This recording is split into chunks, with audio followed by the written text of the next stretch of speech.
life is going smoothly, then the bottom falls out. Everything is coming up roses, then the bottom falls out. That life starts going your way finally, then the bottom falls out. And when we begin to understand and know that, accepting that reality that we will never ever have things just on an even keel all the time, that you're going to have some ups and you're going to have some downs. But during those down moments, that's where the growth takes place. That's where the work is. You worked on a job 35 years and now you're laid off. You planned for life to work a certain way and then the bottom falls out. You're looking for this and God sends that. That even though you love God does not mean that the bottom will not fall out. You might be going through a season, since darkness is the absence of a thing. You might be going through a season of the absence of a thing that you legitimately need, but it ain't over. You have to be awfully immature to think that every day is going to be a good day. Some days are better than other days. And some days, if it ain't one thing, it's another. One of the things that we know about life is that it is always changing. Sometimes you're up, sometimes you're down. Sometimes things go real well, and sometimes they don't. Sometimes you're happy, and sometimes you're sad. Now that's that thing called life.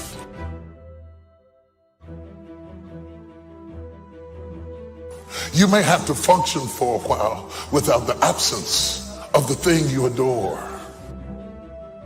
But it's not over.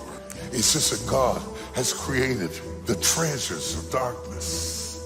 And in order to create the treasures of darkness, he has to take away light so that he can incubate what he's about to do in your life.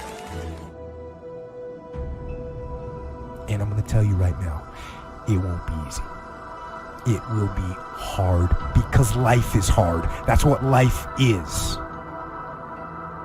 And these challenges, they're going to do their best to take you down. Do not let them. Stand up, dig in. In the end, we are only as strong as the adversity that we overcome. The pain of the adversity will eventually subside, but the lesson will always remain. And that lesson will strengthen you to endure your next battle, this time stronger and wiser than before. Line up those problems and confront them. Face them.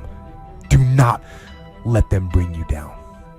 In fact, let those challenges raise you up. Let them elevate you.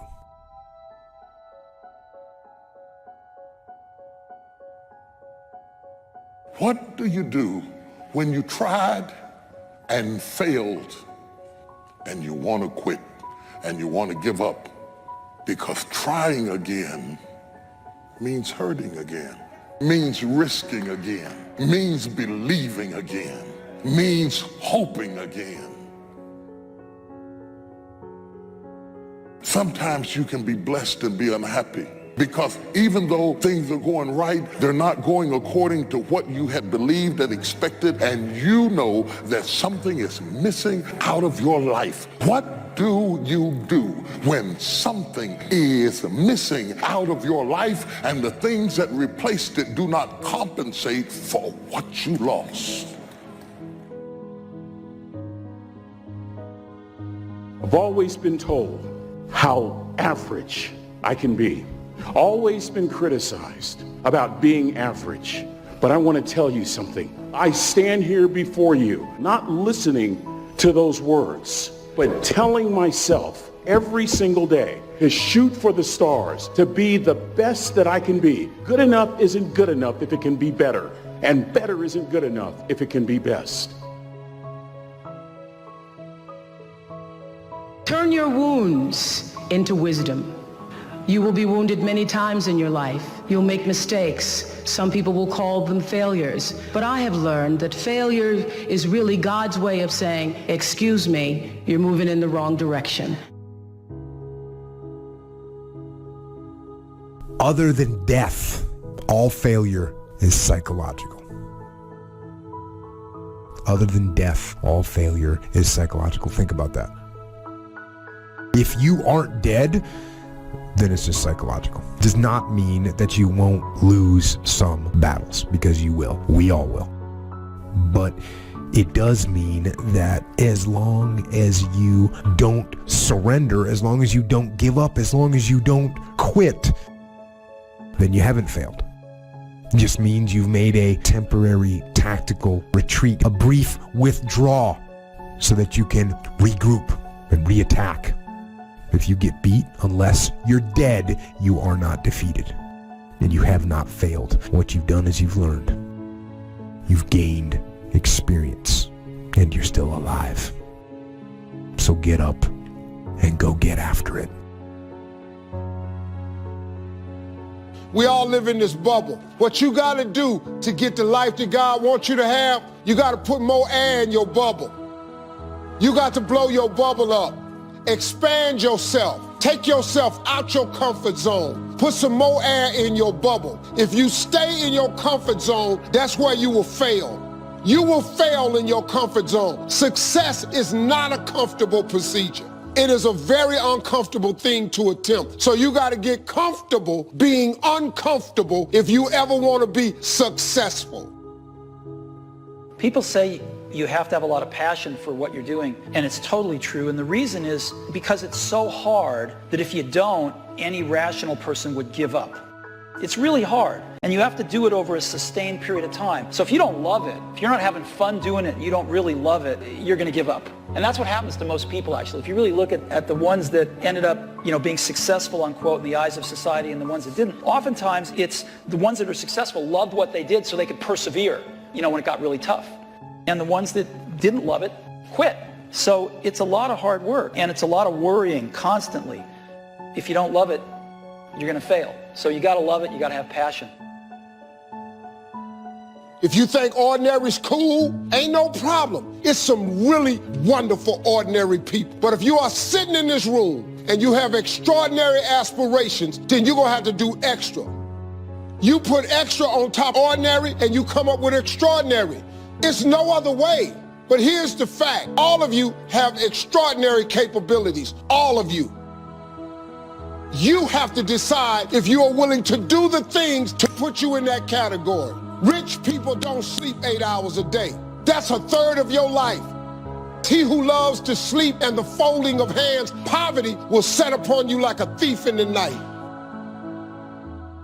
You don't have to live worried, focused on the problems, wondering why it happened. You know a secret, you have favor in the storm. You know what was meant for harm, he's turning to your advantage. Here's the key. The enemy wouldn't be fighting you if you weren't a threat. Oh, get ready. Favor is about to turn things around. Favor is about to catapult you to a new level. Favor is not going to keep you from the storm, but favor will bring you out of the storm.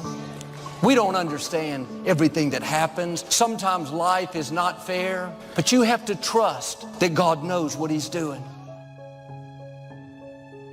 This thing called life, you just don't know what the next moment will bring. But here's what I do know, and I want you to know, you have comeback power.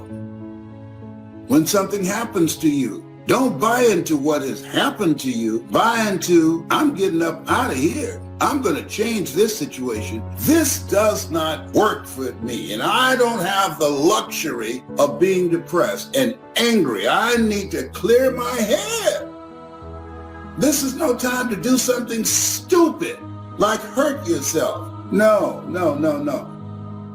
So get serious about your goals, business goals, financial independence goals, family goals. I mean, there's so many things to work on this. If you don't get busy and work on it, sure enough, the time will pass. And sure enough, 5 years from now, you'll wind up where you don't want to be, wearing what you don't want to wear, driving what you don't want to drive, being what you don't want to be. Now's the time to fix it. Your goals are affecting you, whatever they are. Your goals affect your attitude, personality. All day long, we're being affected by our goals. You got to Clear your head so that the decision that you make represents the best in you. People who don't stop to clear their heads, they react. They don't respond. Be still and know that you're going to get through this. You're going to get through this. And you don't want to be radical. You don't want to be erratic. Just be still and know I'm going to get through this. You got to assure yourself. You have to encourage yourself. You have to clear your mind.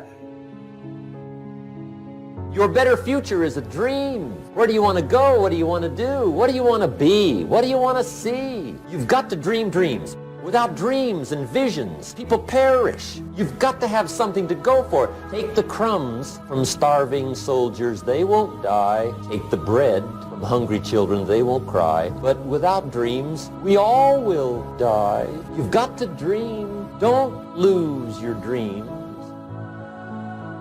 Becoming something unique on your journey here, don't lose your dream. That's long-range goals. You've got to have those. Because if you set up something short-range, go for it, get it, latch onto it, work hard, accomplish it. That starts building your strong feelings to go for your dreams.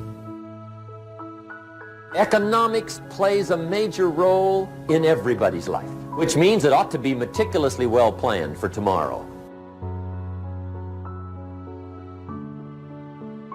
An area of life that matters clearly to all of us is time. And most people have very little mastery of this. I don't mean checking things off your list. I mean squeezing out of your life what matters to you most. Your career, where is it now? Where are you financially compared to where you want to be? And especially with some of the changes that have happened in the economies around the world. And then finally, where are you in your level of sense of meaning, of contribution, and your sense of celebration in life? These are the areas that really matter most. Sit down and define what this looks like for you today. And invariably what we find out is almost everybody has some gaps. Gaps between where you are and where you want to be. And even if you've done incredibly well, I deal with some of the most successful people in the world, they're usually still happy in their life because they're hungry. They haven't lost that drive that says, look, what makes me feel alive is to know I'm growing. If my life's going to get better, I got to get better. I can't just hope it. And if my life is going to be rich emotionally, it's got to be expanding. And they know that. If you work your tail off at work to take care of your family and be the best at what you can do, your career's going really well. Isn't that the nature of human beings? To me, successful is getting to the point where you are absolutely comfortable with yourself. It does not matter how many things you have acquired. The ability to learn to say no and not to feel guilty about it, to me, is about the greatest success I have achieved. The fact that I have, in the public side, done whatever, it's all a part of a process for growing for me. But to me, to have the kind of internal strength and internal courage it takes to say, no, I will not let you treat me this way, is what success is all about. I will not be treated this way. I demand only the best for myself. We tend to focus on things we feel confident in, we know what to do in, and the other stuff we kind of hope it all comes together and try not to think about it too much, but it all affects us. You got to start with what it is you really, truly want now. You got to start with that end in mind. And then once you understand there is a gap between where you are and where you want to be, here's all we do. We believe that the most powerful way to change anything is total immersion.